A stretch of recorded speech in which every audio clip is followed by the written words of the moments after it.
Libro del profeta Zacarías, capítulo 4, verso 6. Libro del profeta menor Zacarías, capítulo 4, versículo 6. Vamos a hacer lectura de este pasaje y la exposición va a girar en torno al mismo, pero también al contexto en el cual se encuentra el mismo. Y le hemos titulado al mensaje de la siguiente manera: edificando a la manera de Dios. Zacarías capítulo 4, verso 6.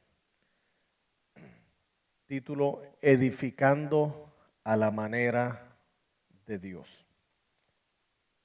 Y dice así la palabra del Señor en el nombre del Padre, del Hijo y del Espíritu Santo.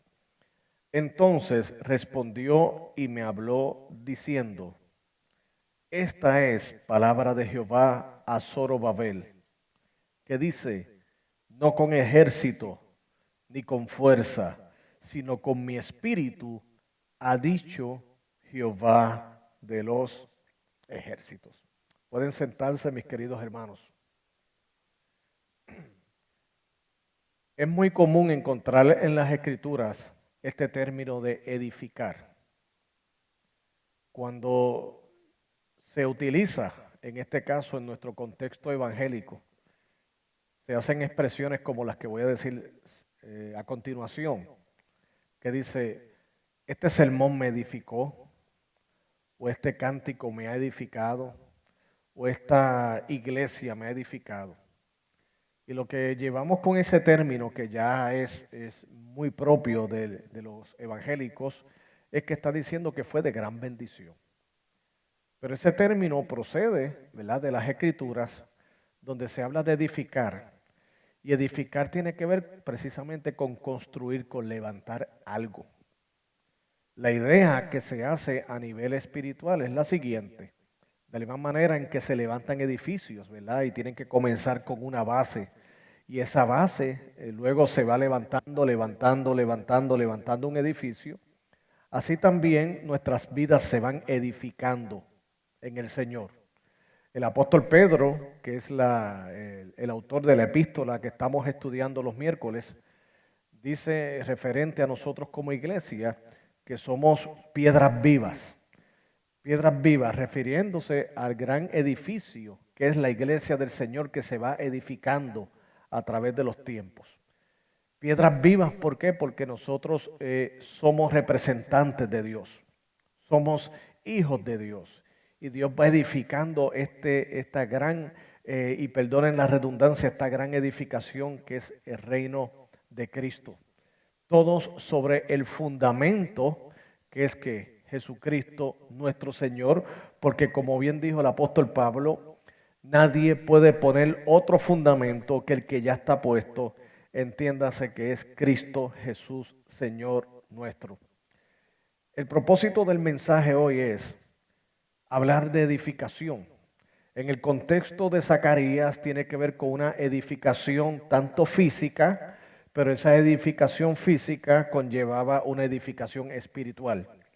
Así que el tema de lo que vamos a estar tratando es cómo edificar con la certeza que obtendremos la bendición de Dios. Repito, cómo nosotros edificaremos con la certeza, con la seguridad de que obtendremos la bendición de Dios.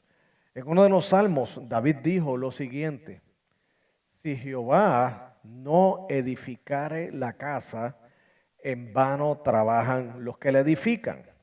En otras palabras, si Dios no está en el asunto de lo que se está levantando, en este contexto, pues el salmista David utiliza lo que es la imagen de la construcción de una casa. Pero si Dios no está en el asunto, aún todos los esfuerzos que podamos llevar a cabo van a ser inútiles. Una de las cosas que tristemente el ser humano en nuestra sociedad es que quiere levantar familias, quiere levantar negocios, quiere levantar relaciones, y muchas otras cosas las quiere edificar, pero no está buscando que Dios esté en el asunto. Están edificando, como bien narra en el libro de Génesis capítulo 11, que habla acerca de la torre de Babel, que dice que se juntaron todos esos hombres y todos tenían una misma lengua y se habían puesto de acuerdo para edificar una gran torre. Y ahí no hay ningún problema en edificar una torre. No hay problema en unir esfuerzos para edificar algo en común. El problema es que la motivación era incorrecta. La motivación de edificar esa torre era de llegar hasta donde estaba Dios y prácticamente decirle a Dios: nosotros podemos lograr todo sin ti. No te necesitamos, Señor. Esa ha sido la arrogancia del hombre después de la caída. Le ha querido demostrar a Dios que puede conquistar el mundo sin Él, que puede lograr muchas cosas sin Él. Sin embargo, os va a ocurrir, como bien lo dice en Génesis capítulo 11, que Dios mismo les permitió edificar hasta cierto punto, pero luego el mismo Dios confundió sus lenguas, de manera que ninguno se pudo entender y tuvieron que desistirles de la tarea y esa torre quedó a mitad. ¿Por qué? Porque Dios le enseñó una gran lección y esa lección es la siguiente: ustedes llegarán solamente hasta donde yo les permita que ustedes lleguen. Y aún todo lo que ustedes quieran proponer y hacer tiene que ser para glorificar mi santo y bendito nombre. En este caso, los constructores de la Torre de Babel le ocurrió como la parábola que Jesucristo dijo, que si tú vas a edificar una torre, tienes que calcular con lo que tú cuentas, porque no vaya a ser que comiences y luego no puedas terminar la obra y la gente se burle de ti. Hoy día se han tratado de edificar, como le dije, familias e inclusive se han tratado de edificar iglesias y ministerios sin el favor de Dios. Y usted me dirá, ¿cómo es posible, pastor? Iglesias y ministerios, sí, porque entonces se ha suplantado la dependencia de Dios y se ha sustituido por las capacidades humanas. Hemos creído que inclusive la iglesia de Dios nosotros la podemos construir a nuestra manera. Hemos llegado a pensar que nosotros tenemos unas mejores ideas que Dios. Hemos suplantado la oración por estrategias humanas. Hemos suplantado la palabra de Dios por el ingenio y la creatividad del hombre. Entonces, ¿qué ha sucedido? En lugar de producir algo espiritual, se ha convertido tristemente en muchos casos en algo carnal. La Escritura nos dice en el libro de Génesis también que Dios mismo había prometido a Abraham que iba a ser padre. Que iba a ser padre y aún en su vejez y aún con la esterilidad de su esposa Sara. Ustedes conocen muy bien esa historia. Y era un gran reto de fe para Abraham el creerle a Dios en esas circunstancias. Pero Dios le había confirmado que así sería. Pero tristemente Sara, su esposa, tuvo un momento de debilidad en la fe y le pidió que se allegara a su sierva Agar. Y tuvo un hijo con ella, que se llamó Ismael. Pero creyendo que ellos mismos podían lograr realizar la promesa de Dios. O sea que Dios prometió, pero sin embargo, como llegó este momento de incredulidad en el cual yo no puedo porque ella es estéril, estamos avanzados en edad, pues vamos a hacer cumplir la promesa de Dios por nuestros propios esfuerzos. ¿Y qué ocurrió? Nació Ismael, pero también nació Isaac. Porque el de la promesa siempre va a nacer. Pero tristemente cometemos el error de hacer nosotros cumplir las cosas en la carne. Ismael y Isaac lamentablemente trajeron muchos problemas en muchas situaciones. ¿Por qué? Porque se le identifica a solo a uno como el hijo de la promesa, mientras al otro es el hijo de la esclava. Y yo veo que este mismo paradigma se sigue repitiendo en nuestra vida. Está el obedecer y creer en las promesas de Dios o tomar nosotros las acciones en nuestras manos y producir resultados. Claro que vamos a producir resultados, pero son resultados completamente carnales. Son resultados que tristemente no van a permanecer porque no nacieron de la promesa de Dios, sino que nacieron de nuestros intentos humanos y de nuestra falta de fe de confiar en el Señor. Así que el propósito de este mensaje en esta tarde, primeramente a nosotros como iglesia, es de recordar que la iglesia es dirigida por Dios y ha de ser conducida de acuerdo a los principios de Dios. Y que la edificación de la misma le toca a Dios y nosotros simplemente participamos en obediencia y en regocijo de lo que ya Dios ha determinado. Porque vamos a poder apreciar en este pasaje que no solamente hay un deleite en el que Dios nos llama a realizar esta obra, sino que también hay una gran bendición en poder apreciar el poder de Dios logrando que sus propósitos de edificación. En el contexto del profeta Zacarías, podemos aquí, haciendo un repaso panorámico del mismo libro, este libro se ubica en el contexto del profeta Ageo, que es otro de los profetas menores. Y los judíos que están en este contexto eran los que venían post-exilio, o sea, los que habían venido de la cautividad babilónica. Cuando ellos regresaron a su tierra, ellos pues se encontraron con una situación. Y era que el templo estaba en ruinas. El templo, que lo hemos dicho, la gran importancia que tenía el templo en el Antiguo Testamento, porque representaba no solo la presencia de Dios en medio del pueblo, sino representaba la comunión del pueblo con su Dios. O sea, el que el templo estuviera en ruinas también reflejaba la condición interna de lo que estaba ocurriendo en el corazón del pueblo de Israel. O sea, si el templo estaba en ruinas, ellos también estaban en una ruina espiritual porque ellos no habían puesto a Dios como su prioridad. No lo habían puesto. Ellos habían puesto en sus prioridades levantar sus casas artesonadas, como dice el profeta Ageo. Ellos habían puesto como su prioridad sus cosas personales. En cuanto a ellos, todo excelente. En cuanto a Dios, mediocridad. En cuanto a ellos, lo mejor en calidad. En cuanto a Dios, lo que sobraba. Entonces Dios, que le interesa a nuestro corazón, porque no es que Dios necesite el templo para habitar, porque el templo, mis queridos hermanos, de Dios es todo el universo. Dice la Biblia que Dios está en los cielos y la tierra es el estrado de sus pies. Dios no necesita de un lugar físico para él morar, pero lo que representaba ese lugar físico decía mucho de sus seguidores. Porque si ellos lo tenían en vergüenza, si ellos lo tenían completamente abandonado, quería decir que para ellos Dios no era importante. Y Dios no escogió a Israel para hacerlo simplemente una nación más de todas las que habían en la tierra.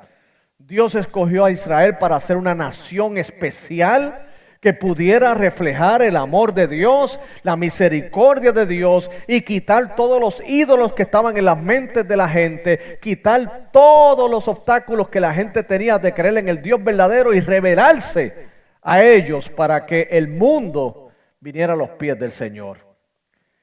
Pero el pueblo de Dios estaba en este tipo de situación. Pero gloria a Dios que aunque el pueblo puede caer en cierta pereza espiritual, aun cuando el pueblo puede caer en cierta negligencia espiritual, sin embargo Dios levanta a sus hombres, Dios levanta a su pueblo y de entre ellos levanta sus voceros que dicen: es tiempo de levantarse, es tiempo de buscar a Dios. En el caso de Ageo, les exhortó a subir el monte y buscar madera y reedificar la casa. Aquí en el contexto de Zacarías, del versículo que acabamos de leer, va dirigido a Zorobabel. Porque ya era tiempo de no reflexionar en el asunto, era tiempo de poner manos al asunto. Hay gente que está toda una vida pensando en una solución y nunca hace una acción. Los tenemos en nuestros países. Los tenemos dirigen hasta equipos deportivos. Dirigen condados, dirigen pueblos. Reconocen un problema. reconocen cómo trabajar ese problema. El problema es que no ponen manos a la obra.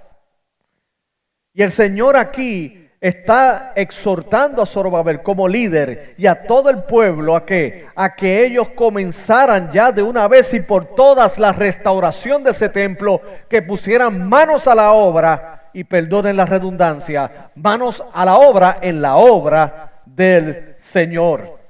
En el verso 6, esa exhortación dice: esta es palabra de Jehová a Zorobabel, a uno de sus principales líderes, que dice: no con ejército ni con fuerza, sino con mi espíritu, ha dicho Jehová de los ejércitos.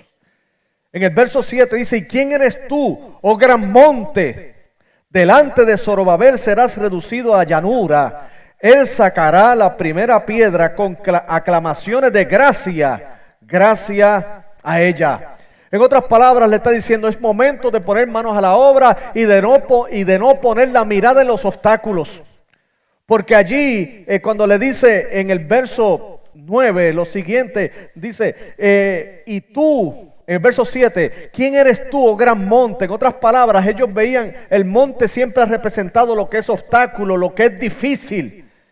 Sin embargo, este pueblo va a poder superar todos esos retos. Este pueblo va a poder superar todos los montes que se le presenten, porque sencillamente Dios está con ellos y está entre ellos. Recuerdan que el mismo Jesucristo dijo que si tuvieras fe como un grano de mostaza, le dirán a este monte que se mueva y se moverá. Lógicamente no estamos hablando de montes naturales, de montes de piedra como los tenemos, sino los representativos de montes mucho más grandes y más difíciles, que son aquellos obstáculos que se nos pueden presentar para que la obra del Señor y que usted mismo como creyente no avance. Pero con fe en el Señor y teniendo como recursos los recursos del Señor, ese gran monte quedará reducido a nada, porque el Señor está con nosotros y en nosotros. Bendito sea su nombre. Así que, ¿cómo nosotros vamos a edificar con la certeza que obtendremos la bendición de Dios? Pues como bien le hemos titulado este mensaje, edificando a la manera de Dios. ¿Y cómo se edifica a la manera de Dios? Pues primeramente es descartando algunos recursos. Y usted dirá, ¿cómo? Sí. Hay que descartar algunos recursos que tenemos. Hay que descartarlos. ¿Y cuáles son esos recursos que tenemos? Primeramente, nuestra confianza en nosotros mismos. Yo sé que muchos me dirán, bueno, esto va muy contrario a lo que las palabras motivacionales nos dan a través de los diferentes medios que nos dicen confía en ti mismo. Y aquí yo no estoy hablando de autoestima. Porque yo creo, mis queridos hermanos, que si estamos en Cristo es cuando una autoestima más saludable debemos tener. Porque el Señor cuando nos salva no es para que pensemos nosotros que somos una basura. Al contrario, de la basura nos sacó Dios para ponernos sobre piedra y darnos un cántico nuevo. Pero cuando hablamos de que uno de los recursos que debemos descartar es la confianza en nosotros mismos, es que no cometamos el error de tener la misma mentalidad de los edificadores de la Torre de Babel. O sea que ellos comenzaron a construir una torre pensando en ellos mismos, pensando en sus propios recursos, no confiando en Dios, y aún más, si llegaban a su objetivo, iban a retar al mismo Dios. Oh, mis queridos hermanos, aún la salvación de nuestras almas no se basa en nuestras obras. La salvación de nuestras almas no es basada en lo que nosotros podamos edificar a nuestra manera, porque el hombre mismo se ha acuñado una teología de su salvación y ha dicho, no, si yo hago esto, aquello y lo otro, por lo tanto, yo voy a llegar al cielo, a la presencia de Dios. Ellos mismos se ponen los requisitos, ellos mismos los cumplen, ellos mismos se llevan al cielo. Pero la salvación no es de creatividad humana. La salvación vino del cielo, vino de Dios. Y Dios mismo es el que está establecido cómo, cuándo y dónde son las cosas de su salvación.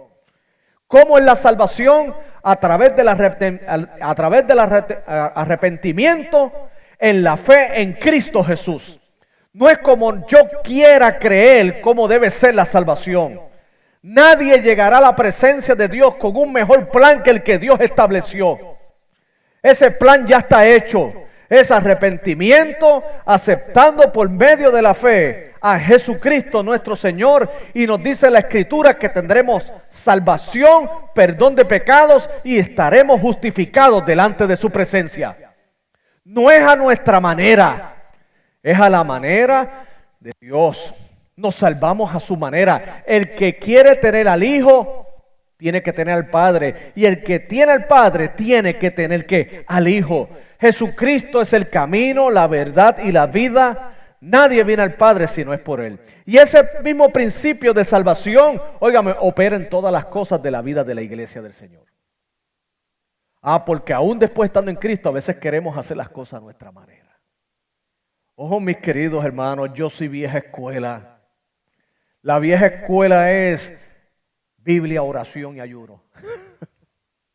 Le decían BOA cuando yo estaba en la universidad. BOA. ¿Y qué es BOA? Biblia, la palabra de Dios, oración y ayuno. En otras palabras, dependencia total ¿de qué? De Dios. Aquí el Señor le está diciendo a través del profeta Zorobabel que el mismo Zorobabel se podía sentir intimidado por lo grande de la encomienda que tenían, por lo difícil que la tarea iba a ser a nivel humano. Sin embargo, le está diciendo, no, Zorobabel, tranquilo, porque esto no es con ejército, esto no es con fuerza, esto es con mi espíritu, dice el Señor. O sea, el primer recurso descartado es nuestras propias fuerzas, mis queridos hermanos. Oh, mis hermanos, cuando nosotros nos presentamos delante de Dios, y les repito, con un mejor plan, creyendo que lo hacemos mejor que Él, vamos a fracasar. Pero cuando nosotros estamos en sintonía con el cielo, cuando nosotros estamos diciéndole, Señor, ¿qué tú quieres que yo haga? Porque esa es la pregunta que todo siervo de Dios y que toda iglesia saludable debe hacerse en la vida. Señor, ¿qué tú quieres que yo haga? Entonces el cielo se abrirá con la respuesta y nos dará la dirección a través de su palabra hacia cómo, dónde y cuándo debemos hacer las cosas en nuestras vidas. Oh, mis queridos, estamos edificando no solamente una iglesia, estamos edificando familias. ¿Y por qué tú, hombre, que Dios te ha dado ese encargo de ser el líder de tu casa, por qué tú no has dado un paso hacia Cristo? ¿O es que tú has pensado que tú puedes llevar a tu familia sin Cristo? ¿O es que no acabas de reconocer que todo lo que eres y todo lo que te ha dado ha venido del cielo? Porque otros en condiciones similares a las tuyas no han logrado nada.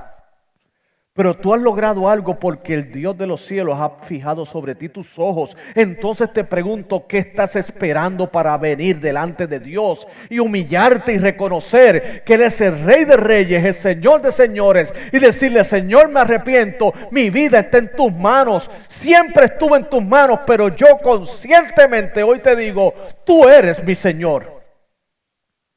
¿Qué nos impide? ¿Qué ocurre? Porque si no reconoces al Señor, estás de alguna manera llevando el mensaje equivocado al cielo y al mundo. Esto yo lo he logrado por mí. Y le voy a decir algo. Si has sido tú el que lo has hecho, así como se levantó, se cae. Todo lo que el hombre levanta no es eterno, solamente lo que Dios levanta. Dice la Biblia que los que confían en Jehová son como el monte de Sión, que no se mueven, sino que permanecen para siempre. Los que edificaron Roma, cuando en ese momento les decían posiblemente, mira, Roma va a caer, ellos se reían. ¿Cómo Roma va a caer? Nosotros somos los dueños del mundo. Tenemos poder económico, tenemos poder político. Nosotros tenemos el control de todas las cosas. Mira, sí, claro. Espero que estén en una esquinita del cielo mirando, o desde el infierno mirando para arriba. Porque Roma solamente hoy es para los turistas. Son ruinas. Solamente para sacarse selfie. Y solamente se estudia la historia de los emperadores, algunas veces por vergüenza, otros por efectos históricos. Pero ya no existe. ¿Sabes por qué? Porque podrás levantar torres como Babel. Pero si tú no reconoces que Dios es el que está en el asunto y te bendice, así mismo como comenzaste vas a terminar. Terminarás humillado. ¿Por qué? Porque no has reconocido que es Dios el que te ha dado estas cosas, el Dios que te ha bendecido. Los recursos descartados son nuestras fuerzas, nuestras influencias. Los reyes y los gobernantes logran sus metas mediante influencias. Nosotros logramos nuestras metas reconociendo el respaldo y la dirección de Dios para con nosotros.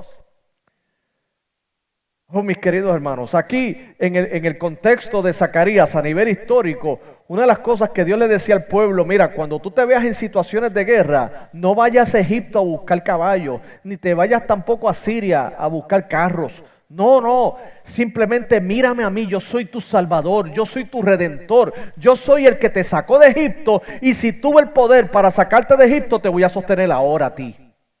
Pero no quiero que vayas a buscar refuerzos en otro lugar, porque el corazón del hombre es tan engañoso que entonces va a adjudicarle a sus conexiones, a sus influencias, el resultado de la bendición que ellos tienen. Y así es, mi querido hermano. Yo he visto creyentes que Dios les ha conseguido un trabajo y dicen: no, yo conseguí ese trabajo porque yo soy amigo del político en turno, quitándole la gloria a Dios. O no, es que yo tengo este ministerio porque yo conozco un pastor de una mega iglesia que se tiene mucha influencia y él fue el que me puso a mí aquí. Yo lo he escuchado muchas veces. Cuando yo escucho eso, yo digo: wow, pues entonces este no va a durar mucho. ¿Sabes por qué? Porque lo puso el hombre. Si él me hubiera dicho: no, Dios me puso aquí y utilizó a personas, es otra cosa. Porque ciertamente son muchos los que Dios ha utilizado para nosotros desarrollar lo que somos como individuos. Yo soy el resultado de muchos pastores que trabajaron conmigo. Pero yo no digo que fueron ellos, sino Dios a través de ellos. La gloria a quien se la debe, Dios. Esta iglesia, la Iglesia Bautista Central Hispana, es el resultado de mucha oración y de muchos ministerios que oraron y hasta aportaron para esto. Y le damos la gloria a Dios por eso. Y el agradecimiento a todos aquellos que participaron de esto. Pero la gloria le pertenece ¿qué? A Dios. Si Dios pone algunos medios y algunos beneficios delante de nosotros, hemos de reconocer que es Dios. ¿Por qué? Porque está nuestra tendencia humana de quitarle la gloria a Dios. Antes de pasar al siguiente punto, me viene reforzar esta idea con una historia de la misma Biblia, con un hombre llamado Gedeón. Un hombre que Dios lo llamó en uno de los tiempos difíciles de Israel, en los tiempos de decaimiento espiritual, de decadencia espiritual. Y el pueblo de Israel fue invadido por una nación llamada los madianitas. Y los madianitas eran un pueblo enemigo que se caracterizaban por empobrecer al pueblo que ellos invadían. O sea, lo de ellos eran atacar las cosechas, atacar la agricultura y dejarlos completamente pobres. Dios permitió que los madianitas los atacaran. Dios permitió que los madianitas saquearan sus agriculturas. ¿Por qué? Porque el pueblo tenía que aprender a depender de Dios. Entonces Dios levantó un hombre llamado Gedeón. Este hombre buscó muchas confirmaciones porque él de momento no aceptó la encomienda que Dios le había dado. Hasta que luego que la aceptó. Pero ¿qué ocurre? Que a este hombre Dios también le dio otra prueba. Y le dijo: Gedeón, ¿cuánta gente tú tienes en el ejército? Y él dijo: como 300,000. Pues sabe, hay que cortar gente, hay demasiada gente. Y Gedeón, ¿cómo? ¿Cómo? Hay demasiada gente ahí. Ponme a uno a lamer agua, ponme a unos a esto, y yo voy a ir sacando gente del equipo. ¿Cómo es? Espérate un momentito. O sea, en otras palabras, Gedeón dijo: yo no soy ningún general de guerra, él me llamó y yo lo acepté, y ahora tengo el equipo, el ejército, y me lo está descontando, me está decimando el grupo, me lo está disminuyendo. Y se lo dejó hasta 300, hermano.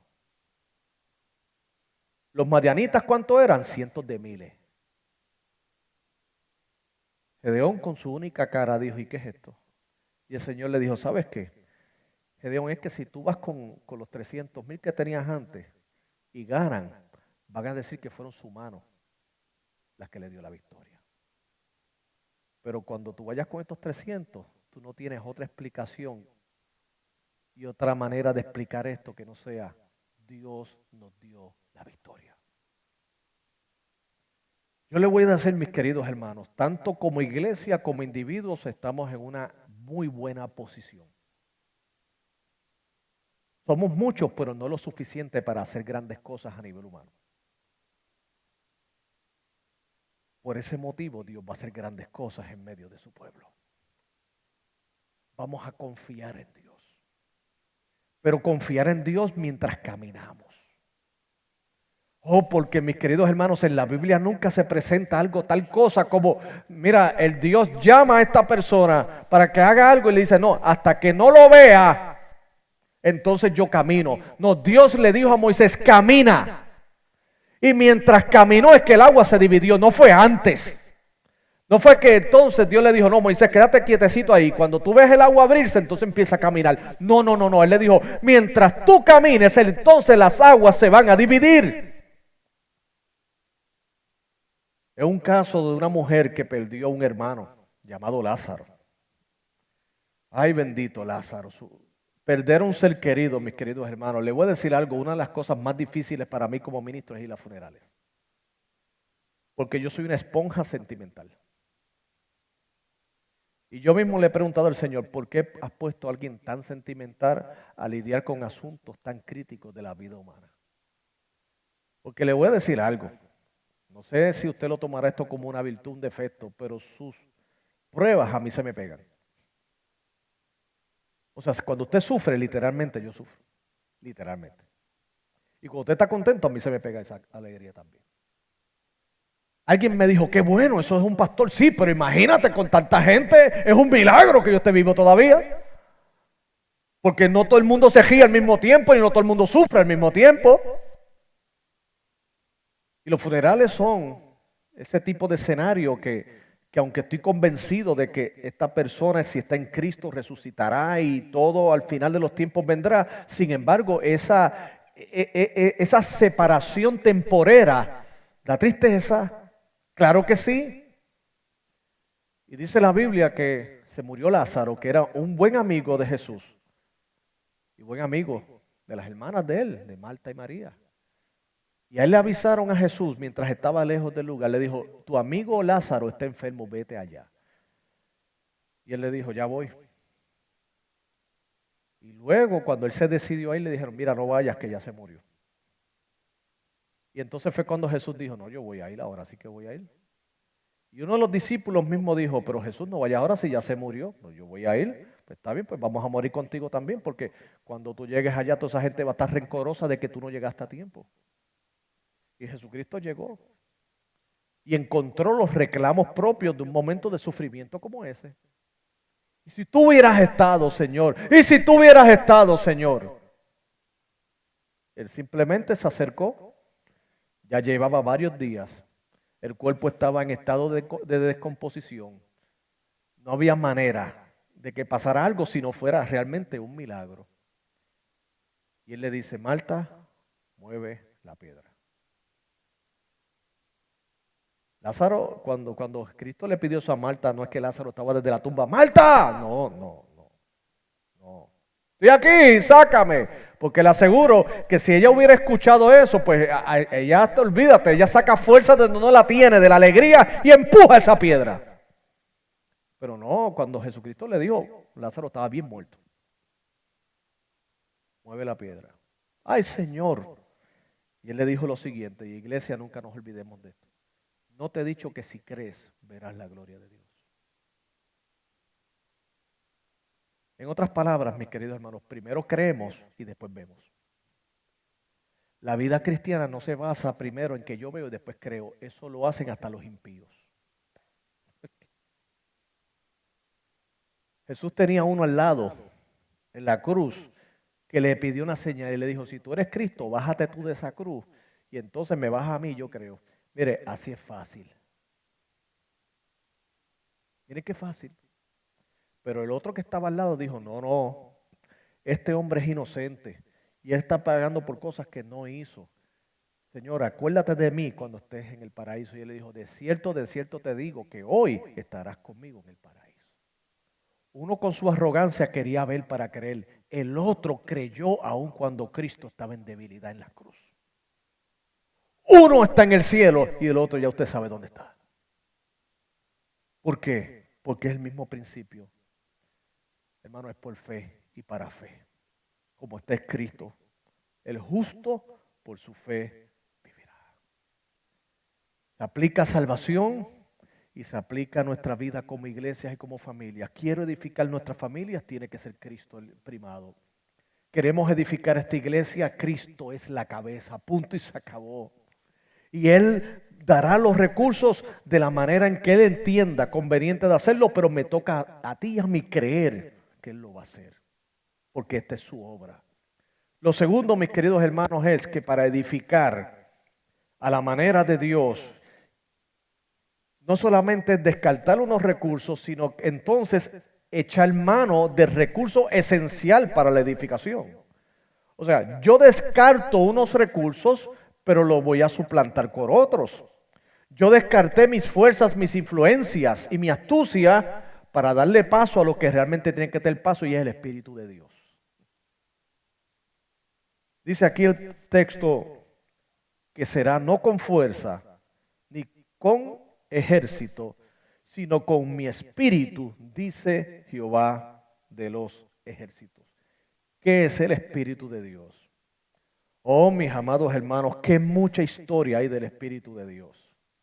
Desde la misma creación que se paseaba por las aguas hasta el momento cumbre, cuando vemos en Hechos capítulo 1, verso 6, que el mismo Señor le dijo a los discípulos antes de ascender a los cielos: ustedes no hagan nada hasta que venga sobre vosotros el Espíritu Santo. Y el Espíritu les dará poder para ser testigos en Samaria, Judea y por todos los confines de la tierra. En otras palabras, ustedes no se muevan hasta que el Espíritu de Dios esté sobre ustedes, porque la obra de expansión del reino no se basa en fuerza humana, sino en el poder del Espíritu Santo de Dios. Y los discípulos hicieron como el Señor les dijo. Y vino y se derramó el Espíritu Santo de una manera sobrenatural y maravillosa, según dice el libro de los Hechos. Y mire quién predicó el primer mensaje. Mire a ver si había o no poder del Espíritu de Dios. Que aquel hombre pescador que le había negado fue el instrumento escogido por Dios para que miles de personas vinieran a sus pies y fueran bautizados. Yo creo que hay una enseñanza muy importante. Aquí no es el brazo humano. Escúcheme bien, aquí no ha sido la astucia humana lo que ha preservado a la iglesia a través de los siglos. Ha sido el poder del Espíritu de Dios. Quien ha hecho nacer esta iglesia es el Espíritu Santo de Dios. Quien sostiene y preserva esta iglesia es el Espíritu Santo de Dios. El que llevará esta iglesia a cumplir los propósitos del cielo es el Espíritu Santo de Dios. El Espíritu Santo de Dios me ha separado para servirle como pastor y separará a otros hombres para que también tomen las direcciones de esta iglesia. El Espíritu Santo de Dios reparte dones a la iglesia para llevar a cabo la obra del ministerio. El Espíritu Santo de Dios nos dará el poder para resistir los embates del mismo diablo que se opone contra la iglesia del Señor. El Espíritu de Dios nos va a dar los recursos, inclusive materiales, para hacer la obra de Dios. Y lo creemos. Porque no es con fuerza, no es con ejército, es con el Espíritu de Dios. En esta semana pasada me llamó un amigo, y él sabe que estamos orando por un lugar. Y él es cristiano, y me lo dijo en tono de broma, y me dice: Carlos, ¿tú no tienes un tío millonario que te pueda dar el dinero para que tú compres unas facilidades allá en New Jersey? Y yo le dije: no, mano, todos mis tíos no son así, no. No tengo ni el tío millonario, pero aún si lo tuviera, a lo mejor tampoco, a lo mejor yo tengo amistades que tienen mucho dinero. Ah, pues Carlos, sí, pero no tienen el corazón rico, no lo tienen. Y me dice: wow, eso sería una solución. Yo le dije: mira, no, yo sé quién tiene todo eso y se llama Dios.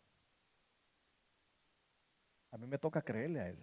Me dice: ay, eso es más difícil. Yo le dije: sí, parece más difícil, pero a la larga es lo mejor que nos puede pasar. Porque crecemos como creyentes y Dios es glorificado. No se podrá atribuir a nadie lo que se vaya a hacer, a nadie en el plano humano, solamente a aquel que nos llamó por su gracia y por su poder.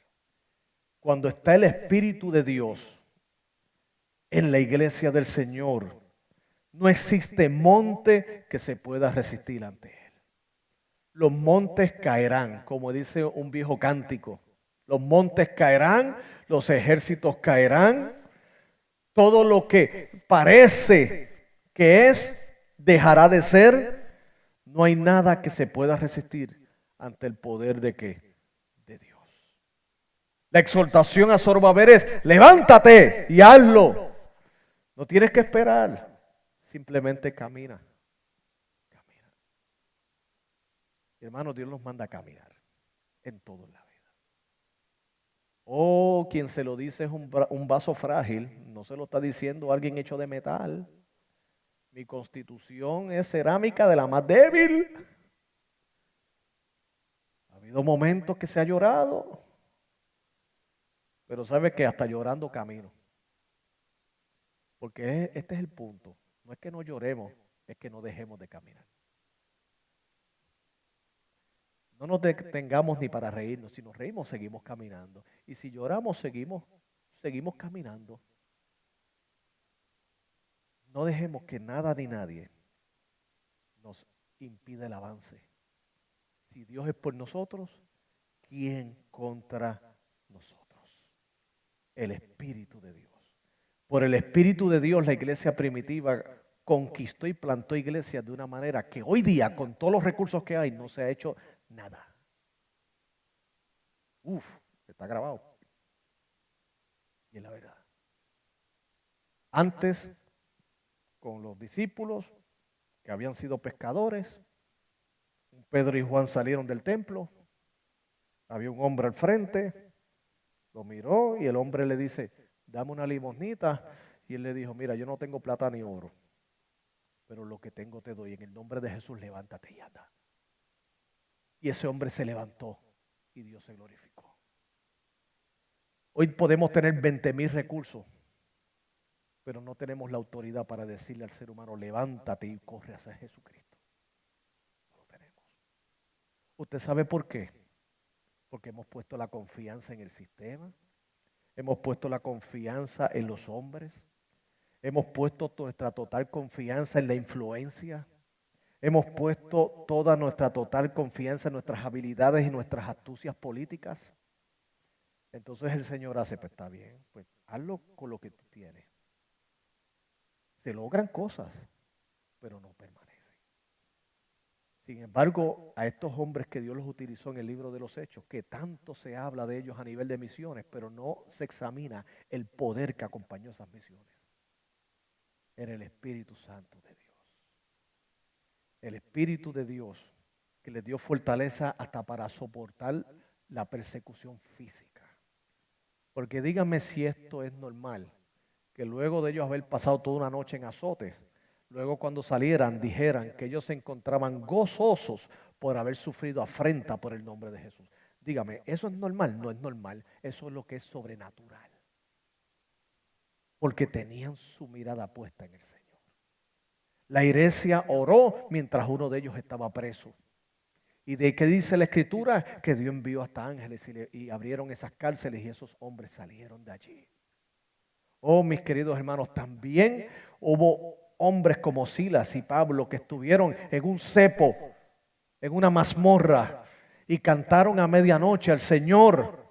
Y cantando al Señor se provocó un gran terremoto, se cayeron las cadenas, los grillos, todos los grilletes que estaban entre ellos. Y ellos fueron liberados y hasta un soldado se salvó. Alguien me podrá decir: no, eso era en ese tiempo, ahora no pasa nada. Si es verdad, yo estoy contigo, no está pasando nada hoy. Pero no es porque Dios ha dejado de ser quien es. Es que ya los creyentes han dejado de ser lo que eran. Ahora todo lo tenemos, como decía un personaje, todo debidamente planchado ya. Ya. está todo, ya yo tengo todo controlado, lo tengo bajo control. Y ciertamente la organización es buena, organizarse es bueno tener estructuras, pero las estructuras jamás pueden suplantar nuestra total dependencia de Dios. Jamás. ¿Por qué? Porque la iglesia le pertenece a Dios y es a la manera de Dios. Y tercero, que se edifica a la manera de Dios, descartando unos recursos como son nuestro propio ego, nuestras propias capacidades para darle paso al poder de Dios en la persona del Espíritu Santo en nuestra obra, iglesia, sino que el objetivo de la edificación es que es su gloria. Es su gloria. Verso 7 dice: ¿quién eres tú, oh gran monte? Delante de Zorobabel serás reducido a llanura. Él sacará piedra con aclamaciones de gracia, gracia, gracia a ella. Así que es una obra de Dios para glorificarse.